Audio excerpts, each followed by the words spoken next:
तो वहीं से बकवास शब्द आ गया और हमने रटना शुरू कर दिया बकवास। अब एक बात बताइए, बकवास हम हैं या वो है?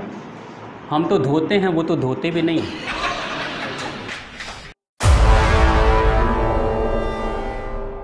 कई बार मैं इस क्षेत्र की बहुत सारी माताओं से बात करता हूं तो माताएं कहती है, अरे हम तो गांव में रहते हैं, हम छोटे शहर में रहते हैं, यहाँ कहाँ सुविधा है, यहाँ कहाँ अच्छे हॉस्पिटल हैं, यहाँ कहाँ अच्छे डॉक्टर हैं। बार बार ये शिकायत रहती है। आप माताओं की शिकायत नहीं रहती होगी, लेकिन और सारी माताओं की मैंने सुना है इस क्षेत्र में कि बहुत सारी शिकायतें रहती हैं। लेकिन अब एक दूसरी सच्चाई जान लीजिए कि जो माताएँ शहर में रह रही हैं, जो लोग अपने इस गांव को छोड़कर शहरों में कमाने जाते हैं, वो क्या कमाते हैं और क्या करते हैं। शहर में जो कमाने जा रहे हैं वो क्या कमा रहे हैं, और आप यहाँ रहकर कितना कमाते हैं। कि एक किसान एवरेज अगर खेतों में काम करता है पूरे साल भर में, तो ठीक से आकलन कर लीजिएगा आप अपना भी कि पूरे 12 महीने में 2 महीने से ज़्यादा आप काम नहीं करते। पूरे 12 महीने में 2 महीने से ज़्यादा आप काम नहीं करते हैं खेतों में। कभी 1 दिन, कभी 2 दिन, कभी 4 दिन, कभी 10 दिन करके 2 महीने से ज़्यादा आप काम नहीं करते हैं। आपके पास 10 महीने छुट्टी के होते हैं, जिसमें मौज मस्ती और त्यौहार और छुट्टी और आराम से बैठते हैं, 10 बजे मुँह धोते हैं और 11 बजे खाना खाते हैं। लेकिन वहाँ 12 के 12 महीने पूरे काम करते हैं, नौकरी करते हैं, भागा दौड़ी लगी रहती है, लेकिन अंत में क्या मिलता है? वही रोटी जो आप खा रहे हैं यहाँ पे, वही वस्त्र जो आप पहन रहे हैं यहाँ पे, और वही मकान जो 20 साल 30 साल की मेहनत के बाद और तब अपना एक घर बना लेते हैं शहर में, तो कहते हैं कि मेरा अपना मकान है। आप सबके पास अपना अपना मकान तो है, और एक किसान अगर चाह ले मकान बनाना तो 30 साल इंतज़ार नहीं करना पड़ेगा, 20 साल इंतज़ार नहीं करना पड़ेगा। एक किसान अगर जब भी चाह लेता है अपना घर बनाना, तो 6 महीने में माता पिता बच्चे सब मिल के एक बढ़िया सा घर बना लेते हैं जिसमें आराम से रह सकते हैं। तो रोटी कपड़ा मकान तो हमें भी मिल रहा है, रोटी कपड़ा मकान तो बड़े शहर वाले को भी मिल रहा है, लेकिन उस रोटी कपड़ा मकान के कमाने के चक्कर में वो कितने मानसिक रोगी हो रहे हैं, कितनी बीमारियों से पीड़ित हो रहे हैं, ये भी देख लीजिए। तब आपको पता चलेगा कि सच्चे अर्थों में अमीर कौन है, आप हैं या वो हैं। बहुत मर मर के कमाया, 50 साल कमाया, और उस टेंशन और उस बेचैनी के कारण से रात में नहीं सो पा रहे थे, उसके कारण से हम बीमारी पाल लेते हैं, और अंत में अपनी बीमारी को ठीक करने के लिए 50 साल की पूरी कमाई डॉक्टर साहब को, हॉस्पिटल को और दवाई की कंपनियों को दे देते हैं। इसमें कौन सी समझदारी? तो बेहतर यही है कि भले कम कमाएं, लेकिन स्वस्थ कमाएं और स्वस्थ रहें। स्वास्थ्य का अर्थ ये नहीं होता है कि रोग मुक्त रहें। स्वास्थ्य का अर्थ होता है शारीरिक और मानसिक दोनों स्थिति में जब इंसान स्वस्थ रहता है तो वही स्वस्थ होता है। बहुत लोग आपको ऐसे मिलेंगे, शरीर से स्वस्थ हैं लेकिन मन इतना बीमार है कि रात में नींद नहीं आ रही है, चिंता से ग्रसित हैं, वो इंसान भी बीमार ही है। तो आप ज़्यादा स्वस्थ हैं क्योंकि आपको प्राकृतिक हवा मिल रही है, शुद्ध जल मिल रहा है। मेरे गुरुजी अकेले एक छोटी सी कुटिया में रहते थे। पैसे तो इतने होते नहीं थे कि भाई कहाँ से खरीद के लाएंगे सब्जियाँ। तो गुरुजी ने एक ही नियम अपनाया, सालों भर लौकी लगाते थे, और लौकी की सब्जी तो सालों भर खाते थे वो, और 90 साल की उम्र में अपने हाथ से रोटी पका लेते थे। 90 साल की उम्र में। ये लौकी की शक्ति, ये जैविक खेती की शक्ति थी। और 90 साल की उम्र में अपने पैरों पे चलते तो नौकर की ज़रूरत नहीं पड़ती थी। ये स्थिति उनकी थी। तो आप माताओं को तो मैं यही कहूँगा कि कम से कम अपने बच्चों के खाने के लिए, अपने स्वयं के भोजन के लिए कुछ अन्न ऐसा लगाएं, कुछ सब्जियां ऐसी लगाएं जिसमें कोई केमिकल ना डालें आप। क्योंकि अगर आप केमिकल डालेंगे, रासायनिक खाद उसमें डालेंगे, तो वो लौट कर आप ही के पास आना है। और जब आप खा तो लेंगे, पेट भरेगा, लेकिन बीमारी साथ में मिलेगी, और अंत में फिर से दवाई लक्ष्मी जी आपके घर की जाएंगी हॉस्पिटल में, तो उसमें कोई समझदारी नहीं लग रही है। ये जो पेस्टिसाइड, ये जो केमिकल डाले जा रहे हैं खेतों में पैदावार बढ़ाने के लिए, उस केमिकल में सिर्फ 1% कीटाणुओं को मारता है, 99% इंसानों को मारता है। पानी में मिलकर, हवा में मिलकर, मिट्टी में मिलकर वो केमिकल उसी किसान को मारता है जिसने खेतों में उसको छिड़का है। तो पैदावार तो बढ़ गया, लेकिन अंत में बीमारी भी साथ में चली आई। तो समझदारी तो इसी में है, सच्ची अमीरी तो वही है कि थोड़ा कम कमाएंगे लेकिन स्वस्थ रहेंगे और स्वस्थ अन्न खाएंगे। 2-3 चीज़ें हैं जो मैंने देखा है। माताओं को सबसे ज़्यादा समस्या खून की कमी की होती है, सबसे ज़्यादा समस्या खून की कमी की होती है। आप जिस क्षेत्र में हो, इस क्षेत्र में एक ऐसी चीज़ आप कर सकते हो जिससे कि ज़िंदगी में कभी आपके शरीर में खून की कमी नहीं होगी, ना आपकी, ना आपके बच्चों की, ना परिवार के किसी लोगों की। और फ़ायदे और क्या, कभी भी चर्म रोग नहीं होगा। स्किन डिजीज़ होता है ना, दांत खाज, खुजली, कई तरह की बीमारियां होती, लिकोरिया माताओं को काफ़ी ज़्यादा हो जाती हैं, या चेहरे पे झाइयाँ बहुत ज़्यादा हो जाती हैं, या आंखों के नीचे काला काला धब्बा बहुत ज़्यादा हो जाता है। ये सारी समस्या बहुत आम है। तो लोग कहते हैं कि प्रोटीन की कमी है, तो कैल्शियम की कमी है, तो विटामिन्स की कमी है, उसके लिए कितनी सारी दवाइयाँ खाते रहो, है ना।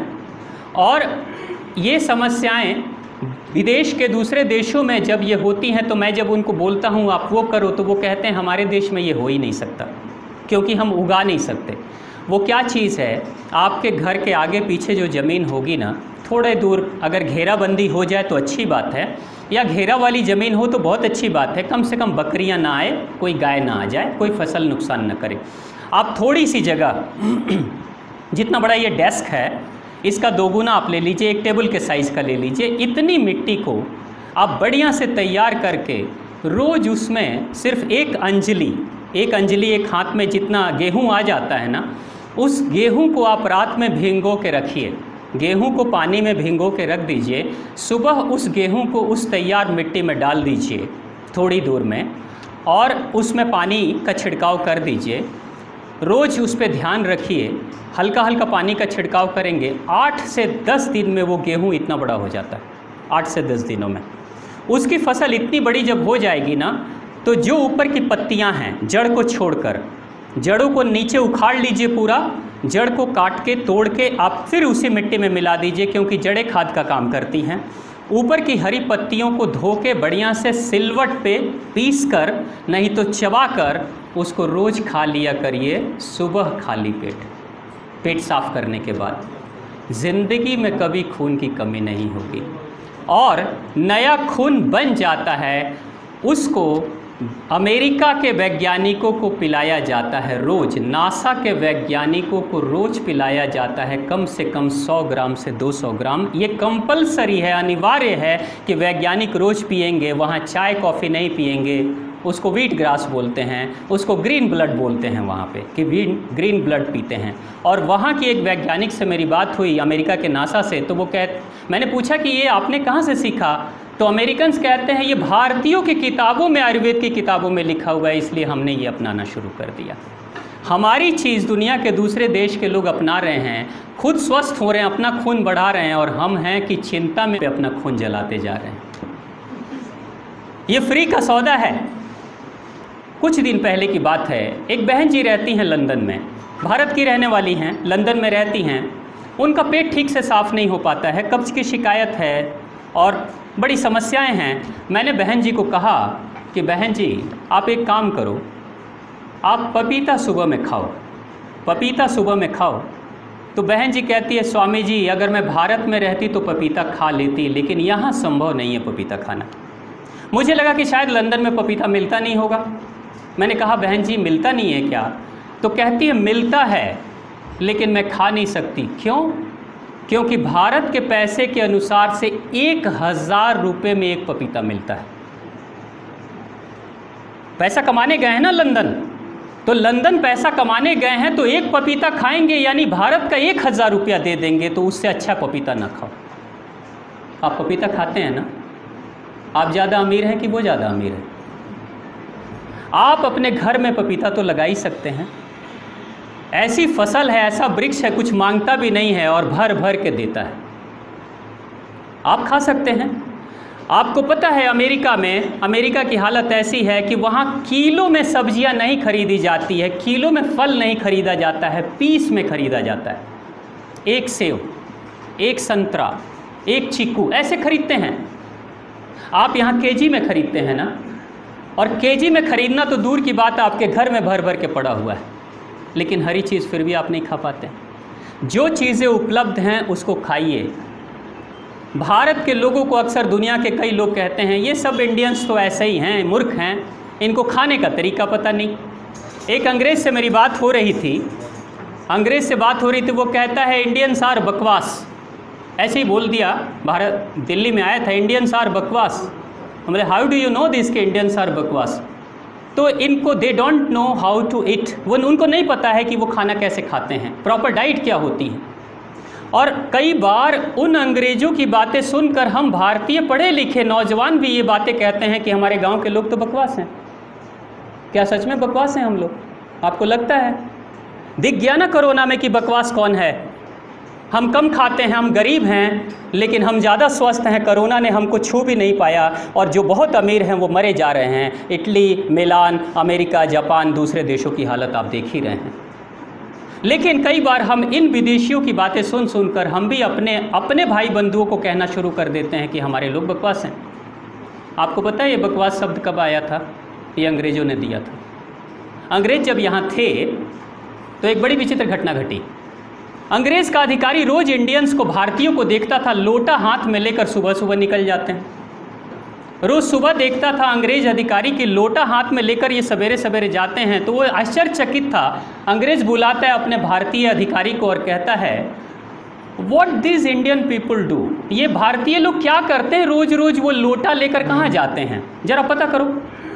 वो जाता है, भारतीय इंसान पीछा करता है, लोटा वाले के पीछे पीछे जाता है, तो जाके देखता है, वो कहता है कि वो पेट साफ करने के बाद से अपना धोते हैं लोटे से, है ना। तो आके वो कहता है अंग्रेज़ अधिकारी को कि दे वॉश बैक, दे बैक वॉश के लिए लोटा लेकर जाते हैं। बैक वॉश मतलब पीछे धोना को लोटा लेके जाते हैं। तो अंग्रेज़ कहता है ओ दे आर बकवास, दे आर बैक वॉश। तो वहीं से बकवास शब्द आ गया और हमने रटना शुरू कर दिया बकवास। अब एक बात बताइए, बकवास हम हैं या वो है? हम तो धोते हैं, वो तो धोते भी नहीं। कौन है बकवास? ये पुरानी जो बातें हैं ना, उन पे फिर से दोबारा हमें वापस आना पड़ेगा। आज पहले से शुरू से हमारे पूर्वज कह रहे हैं कि आप पैर धोकर घर में प्रवेश करना, हाथ धोकर घर में प्रवेश करना। जब घर में कोई बच्चा हो जाए तो 12-13 दिन का, क्या बोलते हैं उसको, क्या बोलते हैं माता जी? सौरी। अच्छा, एक छुतका भी बोलते हैं ना कुछ। किसी की मृत्यु हो जाए तो भी उतने दिन का हमें परहेज़ करना है। ये भी एक तरह से लॉकडाउन ही तो था जो हमारे देश के लोगों ने किया, हमारे पूर्वजों ने किया। जब कभी भी कोई इंसान की मृत्यु होती है, डेड बॉडी पड़ी रहती है, तो वहाँ पे कुछ जलाते हैं हम लोग। क्या जलाते हैं? गोईठा, कंडा और दीपक। वो धुआं जरूर वहाँ होता है। आप देखिए, जब कोरोना फैला तो जितने बड़े गुरुजी लोग हैं पूरे दुनिया में सबने हवन कराना शुरू कर दिया। हवन करो ताकि बैक्टीरिया वायरस नहीं आएगा। हमारे पूर्वजों को जो कम पढ़े लिखे थे उनको पता था ना कि जब कोई इंसान मर जाता है, उसकी डेड बॉडी पड़ी रहती है, तो उसके शरीर में जो बैक्टीरिया वायरस है वो बाहर निकलते हैं। उसको रोकने के लिए उनके नाक में रुई डाल देते हैं, कान में रुई डाल देते हैं, ताकि शरीर के बैक्टीरिया वायरस बाहर न निकलें, किसी और को बीमार न करें। और फिर अंत में क्या करते हैं कि कोई कंडा गौ माता का जला देते हैं, ताकि जो धुआं होगा तो वो anti bacterial, anti fungal, anti inflammatory, वो सारे गुण उसके अंदर हैं। उस धुएं से बहुत सारे कीटाणु विषाणु दूर हट जाएंगे या मर जाएंगे। तो यानी आज पूरी दुनिया इस चीज़ को मान रही है कि जो हमारे पौराणिक चाल चलन थे, रहन सहन था, वही सबसे अच्छा था। इसको आज पूरी दुनिया मान रही है। आज पूरी दुनिया मान रही है कि जब शरीर मर जाता है किसी इंसान का, तो उस बैक्टीरिया और वायरसेस के जल्दी खात्मा के लिए दाह संस्कार ही करना पड़ता है। जलाने के अलावा दूसरा कोई विकल्प नहीं है। इसलिए आज दुनिया के दूसरे लोग भी दाह संस्कार कर रहे हैं ना। तो कभी आप ये मत समझिए कि आप जिस देश में हैं, जिस गांव में हैं, किसी भी स्तर में वो कम है। सभी स्तरों से ज़्यादा बेहतर है। आप गांव में रहते हैं, शहर के लोग जब बहुत कमा लेते हैं, बहुत अमीर हो जाते हैं, तो पता है वो क्या बनाते हैं? वो भी घर बनाते हैं। उस घर को वो क्या बोलते हैं? फ्लैट तो है। अब हमें फार्म हाउस चाहिए। क्या चाहिए? फार्म हाउस चाहिए। जितने बड़े हीरो हैं दिल्ली में, जितने बड़े बिजनेसमैन हैं, सबके अपने अपने फार्म हाउस हैं। फार्म हाउस का मतलब है खेत के बीच में घर। खेत के बीच में घर बनाएंगे, 50 साल मर मर के कमाएंगे और खेत के बीच में घर बनाएंगे, उसको बोलेंगे ये फार्म हाउस है। आप तो सभी खेत के बीच में ही तो आपका घर है, आप तो जन्म से ही फार्म हाउस में रहते हो। और उस फार्म हाउस में बैठेंगे, जाड़े के दिनों में आग जलाकर आग तापेंगे और कहेंगे ये बोन फायर है, जबकि आप तो हर ठंड में यही काम करते हैं, आग जलाते हैं। यानी बहुत कुछ करने के बाद भी वही मिलेगा जो पहले से आपको मिला हुआ है। एक दूसरी सच्चाई भी सामने आ गई है। 6 महीने पहले भारत को पूरी दुनिया में कहा जाता था कि ये देश कुपोषण का शिकार है। आपने भी सुना होगा, न्यूज़पेपर, टीवी में सभी जगह पे ये आवाज़ उठ रही थी कि भारत कुपोषण का शिकार है। आज इस 6 महीने के बाद, कोरोना के इस महाकाल के बाद, आप उठाकर नज़र देख लीजिए कि भारत कुपोषण का शिकार है कि अमेरिका, यूरोप, लंदन और दूसरे देश कुपोषण का शिकार हैं। क्योंकि सबसे ज़्यादा मौतें कहाँ हो रही है? भारत के लोग कैलोरी पे कभी भी हम लोग सोचते विचारते नहीं। हमने जो कुछ भी खाया, हमने घास फूस खाया, हमने सूखी रोटी खाई, हमने सिंपल सब्जियां खाई, लेकिन कोरोना हमारे ऊपर असर नहीं कर पाया क्योंकि इम्यूनिटी लेवल, रोग प्रतिरोधक क्षमता हमारी सबसे ज़्यादा थी। अमेरिका के लोग खाने से पहले देखते हैं कि प्लेट में कितनी कैलोरी है, कितनी शक्ति है। खाया तो वही, लेकिन हुआ क्या, जब अंत में रोग प्रतिरोधक क्षमता ही घट रही है और बीमारी से बचने की अंदर की अंदरूनी क्षमता आपकी जब कम है, तो आप कुछ भी खा लो, क्या फ़र्क पड़ता है? तो हम ज़्यादा बेहतर हैं दुनिया के दूसरों देशों के तुलना में।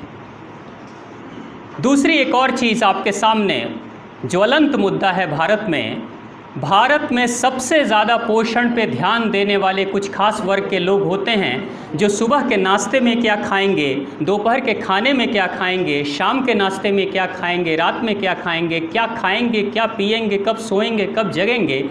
ऐसा एक ग्रुप है भारत में जिसके लिए प्रत्येक व्यक्ति के पीछे एक हेल्थ डाइटिशियन होता है, यानी कि आहार वैज्ञानिक होता है जो बताता है कि सुबह से लेकर शाम तक में क्या खाना है। और वो जो वर्ग है वो भारत का फिल्म उद्योग है। जितने भी बड़े हीरो और हीरोइन हैं ये सब के पर्सनल डाइटिशियन है कि चावल कब खाना है, रोटी कब खानी है और कब क्या खाना है, कब क्या नहीं खाना है। ये उनके साथ है, आपके साथ तो ऐसा नहीं है। लेकिन उसकी स्थिति देखिए, उनकी सच्चाई, वो हर चीज़ नाप तौल के खाते हैं। लेकिन आज के समय में सबसे ज़्यादा कुपोषण के शिकार वही हैं। आज के समय में सबसे ज़्यादा नाप तौल के वही खा रहे हैं, लेकिन टीवी में आज सबसे ज़्यादा प्रचार है कि ड्रग्स लेने वाले भी सबसे ज़्यादा वही हैं। ये कैसा पोषण है?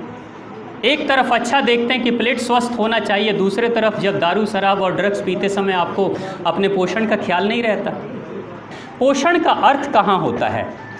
पोषण का अर्थ वही इंसान समझ सकता है जो खाता तो है लेकिन पचाना भी जानता है। खाएंगे दूध मलाई, पचेगा नहीं तो कुपोषण हो जाएगा। खाएंगे रोटी सब्जी लेकिन पच गया ना तो वही अमृत है। पचाना सीख लीजिए। खाना तो दुनिया सीखती है, जानती है, पचाना कुछ ही लोग जानते हैं। आप पेट ठीक रखिए, अपना मध्य प्रदेश ठीक रखिए, केंद्र ठीक रखिए, स्टेट गवर्नमेंट तो बेहतर काम करती ही है। और इस देश को बचाने के लिए, कोरोना की महामारी से बचाने के लिए सरकार बहुत बड़े स्तर पे काम कर रही है। लेकिन सबसे बड़ा योगदान मुझे लगता है इस बीमारी और महामारी से बचाने में, सबसे बड़ा योगदान अगर किसी का है तो वो हमारी भारत की माताओं का है। क्यों ऐसा है? क्योंकि अगर भारत की माताएं नहीं होती तो शायद कोरोना की महामारी ज़्यादा विकराल रूप में आती। एक छोटे से उदाहरण के रूप में आपके सामने मैं रखना चाहूँगा। अमेरिका जो दुनिया का सबसे अमीर देश है, अमेरिका जो दुनिया का सबसे शक्तिशाली देश है, वहाँ इतने बड़े स्तर पे ये बीमारी फैली जिसको कि अमेरिका की सरकार रोक नहीं पाई। लेकिन भारत में ये बीमारी उस स्तर पे नहीं फैली आबादी के अनुपात में, जितनी बड़ी आबादी थी। सिर्फ कारण एक था कि भारत की माताएं अपने पूरे घर को भोजन बना के पेट भर सकने की क्षमता रखती थी। अमेरिका की माताएं भूल चुकी हैं कि खाना भी कैसे बनाया जाता है। अमेरिका की माताएं खाना बनाना नहीं जानती हैं। अमेरिका के बच्चे, स्त्री और पुरुष बाज़ारों में जाते हैं जब भूख लगती है तो पेट भरने के लिए, और आज उस देश का पेट वहाँ की कंपनियाँ भर रही हैं, लेकिन भारत का पेट भारत की माताएं भर रही हैं। सरकार कहती है घर से बाहर मत निकलो, लोगों को घर में बंद कर दिया गया, जैसे कि भारत में बोला गया कि लॉकडाउन में घर से बाहर मत निकलो, तो लोग भारत के भी घर से बाहर नहीं निकले, अमेरिका के भी लोग घर से बाहर नहीं निकले, लेकिन अमेरिका के लोग बाद में कुछ दिनों के बाद घर से बाहर निकलने लगे। इसलिए क्योंकि घर में रहेंगे तो खाएंगे क्या, दीवारों को चाटेंगे क्या, बिस्तर पे सिर्फ सोएंगे तो पेट भर जाएगा क्या, क्योंकि घर में खाना तो बनता नहीं है। सारे ब्रेड से लेकर और बर्गर और पिज़्ज़ा सब कुछ तो बाहर से आता है, मीट तो बाहर से ख़रीद के लाते हैं, लेकिन भारत की माताओं ने पेट भरा है। इसलिए आप सभी माताओं को, आपके हृदय में वास करने वाले उस परम शक्ति माँ आद्य शक्ति को मैं प्रणाम करता हूँ। मेरा प्रणाम स्वीकार करें।